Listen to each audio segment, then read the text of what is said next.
अम्मा जान, आपका बोझ सचमुच भारी है और आप अब बूढ़ी हो गई हैं। अगर आप इजाजत दें तो क्या मैं आपको आपकी मंजिल तक पहुंचा सकता हूं? इस बार बूढ़ी औरत पूरी तरह हैरान हो गई। इतना नेक और दयालु लड़का। वो कुछ देर चुप रही, फिर एक लंबी सांस लेकर बोली, बेटा इससे बड़ी मेहरबानी और क्या हो सकती है।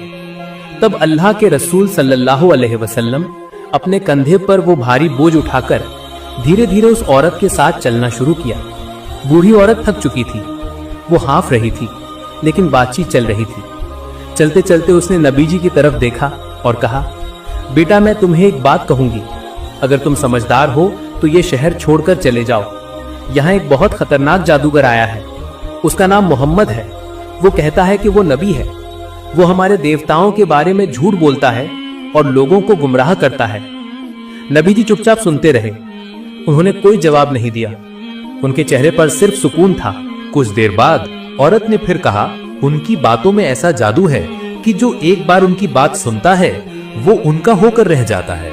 भगवान जाने कितने लोग उनके जाल में फंस चुके हैं। वो पछतावे भरे स्वर में सिर हिलाती रही, जैसे वो उसे एक बड़ी मुसीबत से आगाह कर रही हो। नबी जी तब भी चुप रहे, उन्होंने एक भी बात नहीं कही।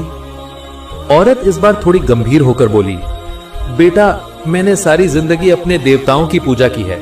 मैं नहीं चाहती कि इस उम्र में मेरी आस्था में कोई बदलाव आए। मैं भी अपने पूर्वजों की तरह ही जिंदगी जीना चाहती हूँ। मैं मोहम्मद की बातों से गुमराह नहीं होना चाहती। मैं तुम्हें भी कहती हूँ बेटा, उससे दूर रहना। पूरी यात्रा के दौरान वो बूढ़ी औरत नौजवान को केवल एक ही बात कहती रही, मोहम्मद नाम का एक शख्स इस शहर में आया है। वो कहता है कि वो नबी है और न जाने क्या क्या। वो हमारे पूर्वजों के आदरणीय देवताओं को झूठा कहता है। वो लोगों को धोखा देता है। लगता है उसके पास कोई जादू है कि जो एक बार उसकी बात सुनता है वो उसका होकर रह जाता है।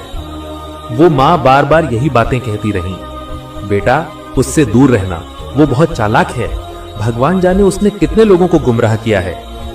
लेकिन वो नौजवान कुछ नहीं बोला, वो बस चुपचाप सिर झुकाए रहा।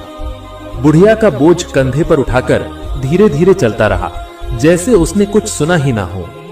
एक लंबी यात्रा के बाद दोनों अपनी मंजिल पर पहुंच गए।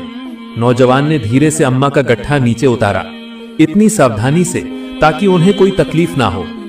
फिर वो चुपचाप लौटने लगा। बूढ़ी औरत हैरान रह गई, बेटा एक बात तो बताओ, तुम कौन हो?